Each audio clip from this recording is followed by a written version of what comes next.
Good morning, everyone.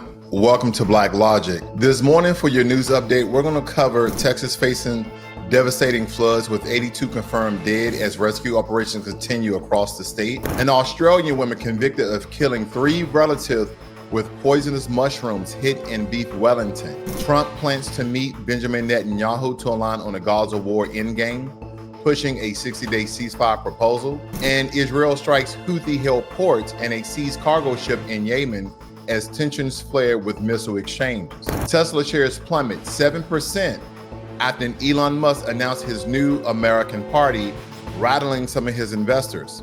And Trump slams Musk's news party as ridiculous, accusing him of sowing chaos and risking federal contracts. So that's pretty much your news updates for this morning, and we're going to get right to it.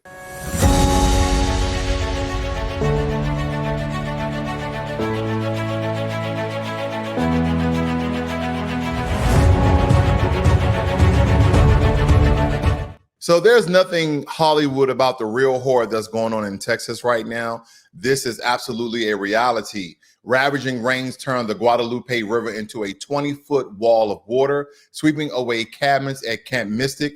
At least 82 people are confirmed dead, including 28 children, with dozens still missing and over 850 people rescued. But yet the searches are still continuing for at least 11 campers with their camp counselor. Officials warn there could be more rain that will worsen this particular strategy.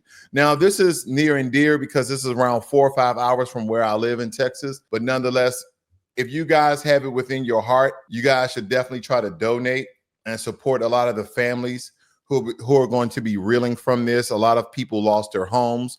Unfortunately, one of the most tragic, people have lost their lives due to this. Now, this is Convoy of Hope. Also, President Donald Trump has weighed in on this national emergency. He stated, "I just signed a major disaster declaration for Kerr County to ensure that our brave first responders immediately have the resources that they need. These families are enduring an unimaginable tragedy with many lives lost and many still missing." The Trump administration continues to work closely with state and local leaders. Secretary of Homeland Security Kristen Noem was on the ground yesterday with Governor Greg Abbott, who is working hard to help the people of his great state. Our incredible U.S. Coast Guard, together with state first responders, have saved more than 850 lives. God bless the families and God bless Texas. So those are the words of the President of the United States, pouring out his support due to this tragedy, due to this flood. And rain is still expected within that region for the next couple of days. So I'll keep you guys abreast of this updated news story right here on Blacklogic. Thank you guys for joining me here this morning. Now, here's an interesting story I just want to point to you guys' attention, because I want you guys to imagine a quiet lunch that turned lethal. Because in rural Australia, Aaron Patterson, age 50, has been found guilty of poisoning 3 family members and attempting to kill a 4th by severing death cap mushroom laced beef Wellington. She faces life in prison. The jury rejected her accident defense, pointing to forged mushrooms disposal of a dehydrator and selective planning. This case rocked Australia altogether. She basically poisoned 3 of her family members. Now, what's important about this for me that kind of connected with beef Wellington? I believe I've only had beef Wellington in my life 2 times, no more than 2 times, but quite recently in downtown Dallas, I had beef Wellington at a steak restaurant called Dakota, and it was absolutely superb. And beef Wellington, I don't know the cut of beef it is, but it's delectable. But it is cooked inside of some dough that then turned crispy. Listen, I don't know how they make it, but beef Wellington is a very delicious dish. It's done correctly, but she used this dish to poison her family. So I want to give you guys more updates through the newscaster here on ABC News. Members of her ex-husband's family, by serving them poisonous mushrooms, is now taking the stand in her own defense. Prosecutors claim Erin Patterson served beef Wellington made with death cap mushrooms. She denies the charges and told the jury earlier the poisoning was a tragic accident. Foreign correspondent Britt Clennett is following the latest on that case for her. Britt, what is she saying in her defense? How is this case going? Hi, Diane. Well, as she took the stand for a second day, Erin Patterson told the jury that she picked and ate wild mushrooms several years before that deadly lunch, saying she developed this hobby for foraging during COVID, saying they just taste more interesting, more flavor. Now, she told the court that she bought most of those ingredients for that lunch at a local supermarket, and some were purchased from an Asian grocer in Melbourne, others from a supermarket. She said sometimes in that grocer, the bags might say something like wild mushroom mix. Now, she said she couldn't remember the specific purchase. There was also a dehydrator that she bought, which she said she did so to keep the mushrooms fresher for longer. So, Britt, what is the prosecution presenting so far to try to prove that this was intentional? This was no accident. Yeah, so today when she was asked if she agreed the beef Wellington that she served to her relatives that day must have contained death cap mushrooms, Patterson gave the very brief and very direct answer, yes, I do, therefore admitting that those poisonous mushrooms were actually in there for the first time. Now, at the center of this is intention, whether she intended to kill her lunch guests. And they need to prove beyond a reasonable doubt that that's the case. And prosecutors have very much honed in on her internet history, a search for websites that locate wild mushrooms for kind of nature enthusiasts. There's also an emphasis on messages that she sent her family members, her ex-husband's relatives. According to local journalists inside the court, there were moments that brought her to tears, including when her messages in a Facebook friendship group were read aloud in court, with one saying, "This family, I swear to God," with an expletive in there too. Patterson said she felt ashamed by those messages. All right, Britt Clennett, thank you. Well, there you have it, ladies and gentlemen. I would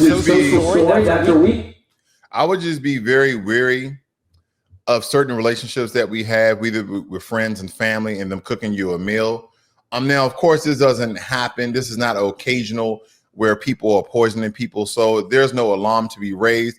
But it's a very interesting story that if you guys want to know about, please leave that in the comment section below, because I think it's worthy to have a breakdown of possibly the relationship and background that Erin Patterson had with her family. Now, on the global stage, President Trump is stepping in hard, hoping to align with Benjamin Netanyahu on Gaza war endgame strategy. Now, during his upcoming visit, Trump says a 60-day ceasefire proposal could pave the way to peace. Prime Minister Netanyahu can deliver amid domestic pressures from far-right coalition partners remain to be seen. Now, there's really no evidence or information or proof or history that Benjamin Netanyahu will somehow sign a peace treaty after the 60-day ceasefire agreement that President Trump is mediating. Again, in some regards, it seems as though President Trump wants peace in the Middle East, but can we be frank? Tell me a time more than 10 years where there's been peace in the Middle East. And I don't mean that all of these countries in the Middle East are fighting amongst each other or fighting against neighboring countries, but tell me a time where there wasn't at least one Middle Eastern country that had a terrorist group or their governments fighting against another government and or terrorist group within that region or abroad. So again, a lot of people are looking at this very biblical. A lot of people are saying the reason why President Trump and America supporting Israel is from a spiritual and biblical standpoint, while others are like, hey, the Israel that we know today is not the Israel that's stemming from the Bible. Okay, those are just a report, ladies and gentlemen. So again, this is all about trying to stop a war that could full out annihilate and unalive a lot of people within the Palestine region. So again, I'll keep you guys updated with this situation as well. When it comes to Houthi and a serious escalation, Israel's military bombed multiple ports in Houthi-controlled Yemen.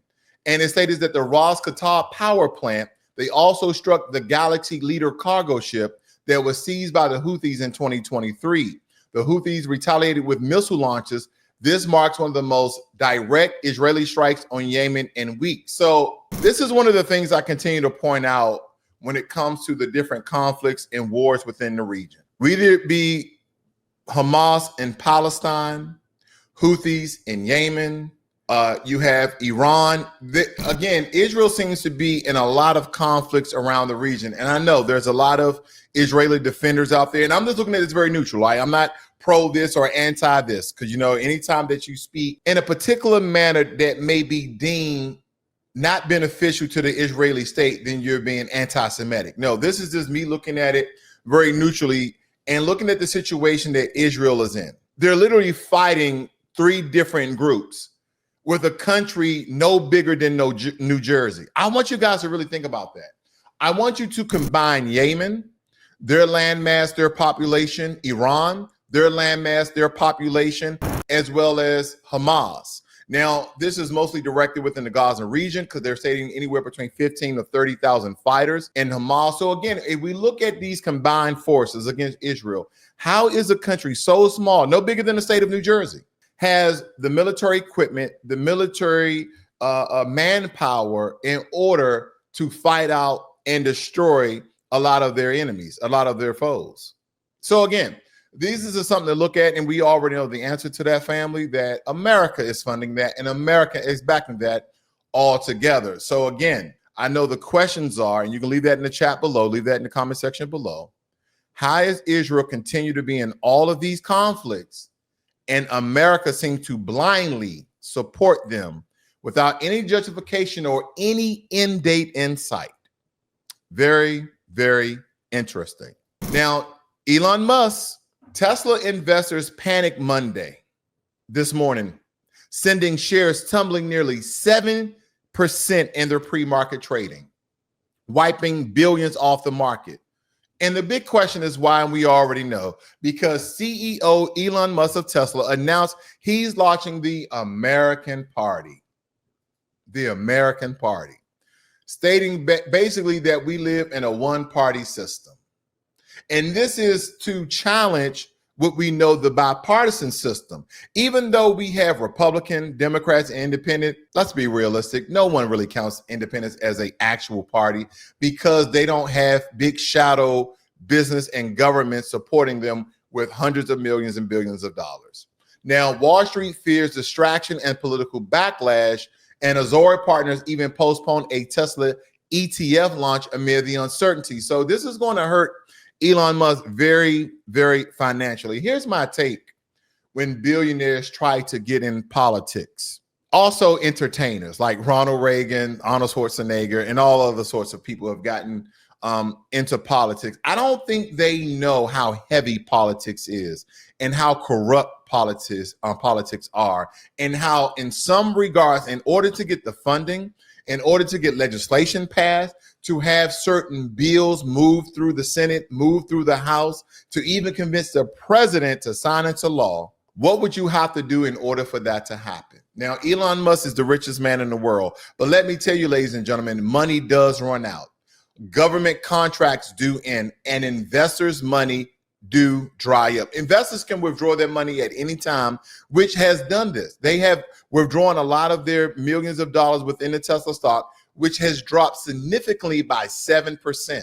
And 7%, so to some people who are not understanding how powerful Tesla is, how rich Elon Musk is through his companies, through government contracts, and through the board of directors and these private not angel investors, but his investors that invest in Tesla and probably SpaceX and Nothing and Gronk AI and all these other companies that Elon has. You're telling people that you're going to use their money, their investors' dollar, to start this American party because, again, he's going to need millions of dollars to start this party. Is he going to use his own dollars? Is he going to use the revenue and profit from Tesla and or SpaceX? And that's dipping into government contract money. So, again, a lot of people are asking questions on how Elon Musk is going to form this party and with who or what money he's going to be using.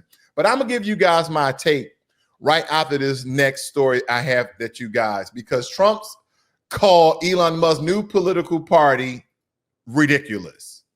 And there's a microphone drop because Trump, again, he's like, this new party is ridiculous, warning that the third parties only sow confusion. He claimed Musk is a train wreck and threatened to pull federal contracts from Tesla and SpaceX. And this feud has deepened, with Trump also condemning Musk's former NASA nominee tied to him. So Trump may let go Elon Musk's nominee for NASA, which again, Trump has approved for him to be a part of NASA, but again, he may retract that. So again, when we look at this story and the relationship between Elon Musk and President Trump, a lot of people already predicted that this was going to be a falling out because you have two rich billionaire, supposedly egotistical narcissists that have all this power and influence, and now they're bumping heads because they do not align. a lot of you guys have friends that with certain topics and situations and incidents that you just don't agree. Your ideals do not align, but do you guys then become enemies and then use people in the wake of this destruction? Because again, who is this going to affect? Some people are claiming this is totally harmless. Well, let me tell you, you have the president of the United States, which is the most powerful country in the world. He is the president of the most powerful country in the world, and he's warring with the richest man in the world, all in the same country. So let me tell you, ladies and gentlemen, there will be some sort of fallout. I don't know exactly how this will affect the American people, but let me tell you about the American Party and why Elon Musk is creating the American Party. Number one, the power vacuum that's in the United States politics, because both Democrats and Republicans are bleeding public trust. Over 60% of Americans in recent Gallup polls say they want a viable third party, and Musk sees that gap and he's racing into it like a Tesla in ludicrous mode.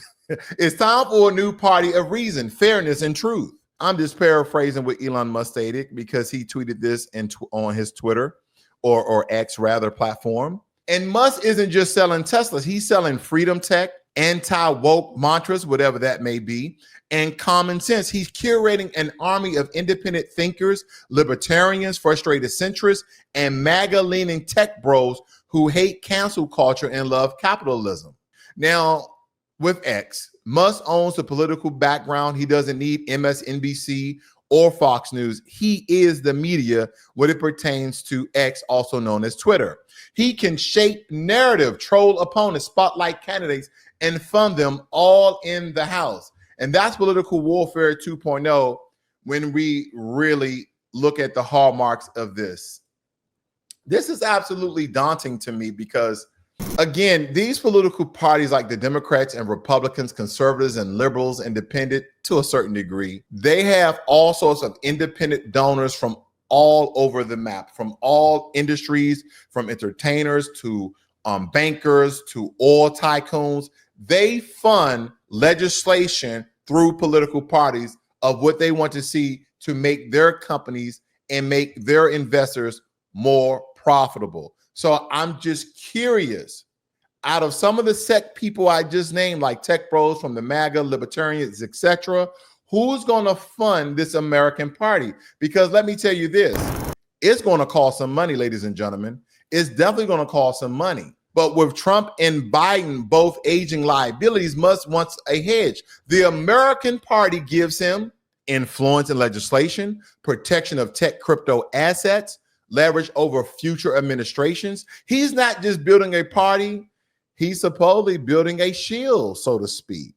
Now, a lot of people like myself, how could this actually work?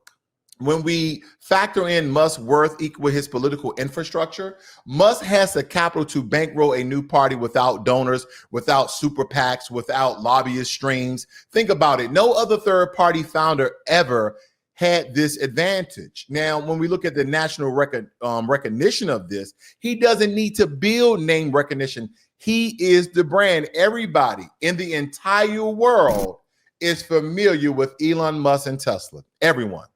So again, he doesn't really need to sell this to anyone. He just needs to have a couple of people to back him with a couple of deep pockets. Because again, he launches the American Party, and every media outlet from CNN to TikTok, they're flipping their cameras his way. And when it comes to recruitment of the delusional talent that may jump on board with Elon Musk, we're talking about disenfranchised Democrats, could be people like RFK Jr., ex-Republicans, tech entrepreneurs, and social media influence altogether. They could all jump the ship and become American Party candidates overnight. I wouldn't be surprised if a lot of these people jump on board with Elon Musk and start to support him.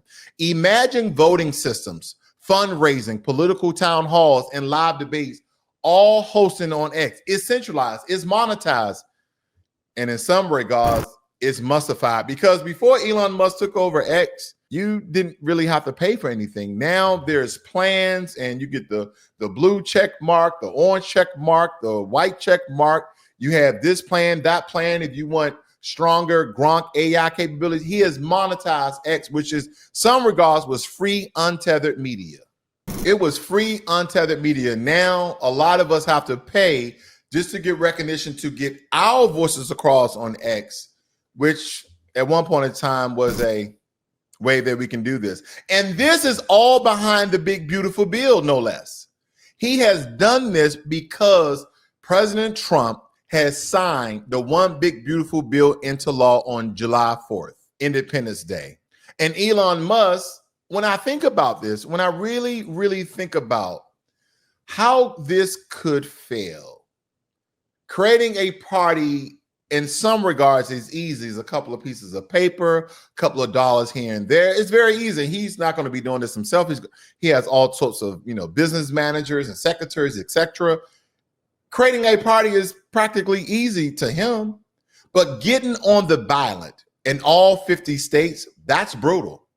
To have this American party to be accepted, getting on the ballot in all 50 states. Because here's the thing, folks, you need signatures, you need lawsuits, state by state legal compliance. And this is an infrastructure that Elon Musk does not have yet. Ross Perot got on, but it cost millions. And it took Ross Perot years, and Ross Perot never became president. And when we look at this, again, how this could fail, because I'm giving you two sides of the coin. Musk is a liability, is he not? Because he warned President Trump. He threatened President Trump. If you sign this one big, beautiful bill into law, I will create the American party. But let's be real. Musk isn't a polished statesman. He's erratic. He's impulsive. And he's very, very deeply polarizing.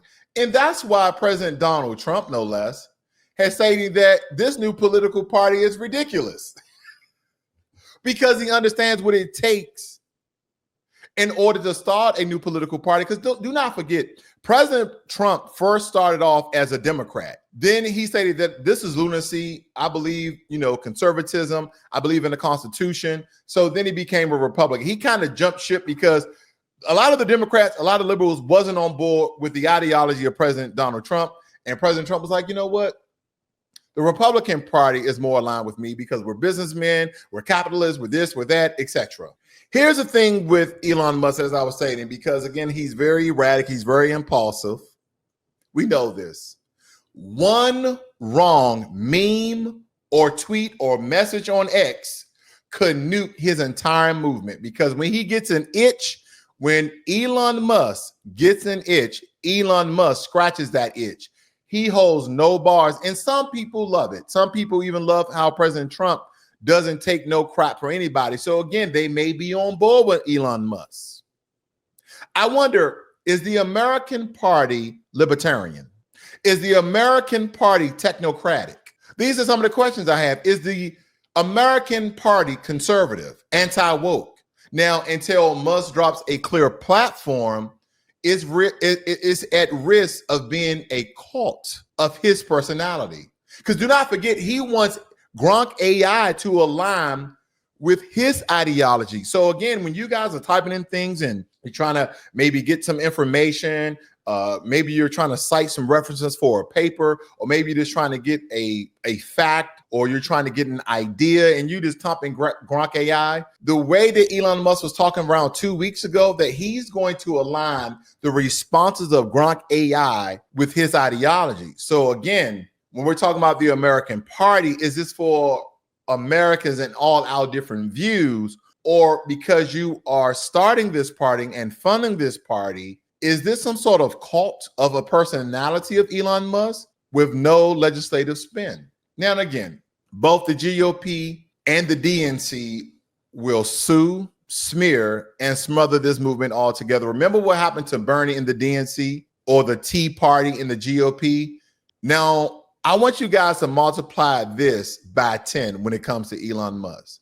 Because even if people are delusioned, most vote based on party loyalty, family tradition, or fear of the other side, right? I want to vote for the lesser of two evils. I'm always going to vote Democrat. Traditionally, my family has always voted Democrat. So I'm going to vote Democrat because I'm a liberal. My family has always voted Republican. I'm going to always vote Republican because we are conservative. And with Musk movement, we need more than memes and rage. It needs grassroots monument and local candidates. Is Elon Musk is going to get on the street and beat feet and hold up signs and protest and try to get all 50 states to come on board to put the American party on the map as a viable party that will contend, that will counter the Republicans and the Democrats? I just don't know. I just don't know. When we look at this, the American party is a tech billionaire's moonshot, a wild fusion of populism, data, capitalism, and political disruption. Because here's my verdict. Blow up the dual ploy. Make Musk the new media kingmaker. Change how elections are funded for and followed. But it could also, when it comes to this, I don't know what you guys want to call this, the American party, you know what could actually happen? This could implode from Elon Musk's ego. Now, and again, I'm not anti-Elon Musk, pro-Elon Musk. Some of the things he's done in the tech space, 2 thumbs up, love it. But again, when we look at this relationship, when we look at this ego, because he didn't want President Trump to sign a bill that President Trump and a lot of Republicans think that is good for America, and just cause there's going to be millions of Americans on Elon Musk's side, because there's been reports from 12 to 16 to even 20 million Americans will be cut out of Medicaid as well as SNAP. So he's going to have a large following that are going to jump on board. But could this American party fail because of Elon Musk's ego that may implode? Could this somehow die on the battlefield of bureaucracy? These are some of the questions that I know the American people are going to have, because if you split the anti-establishment vote and you hand more power back to the very parties that Elon Musk wants to destroy, what's going to occur from this? What's going to be the fallout? And I think a lot of Americans actually want to know. But regardless of that, thank you for joining me here this morning. You guys have a great and wonderful day. And if you guys are interested in the American Party, let me know how that turns out.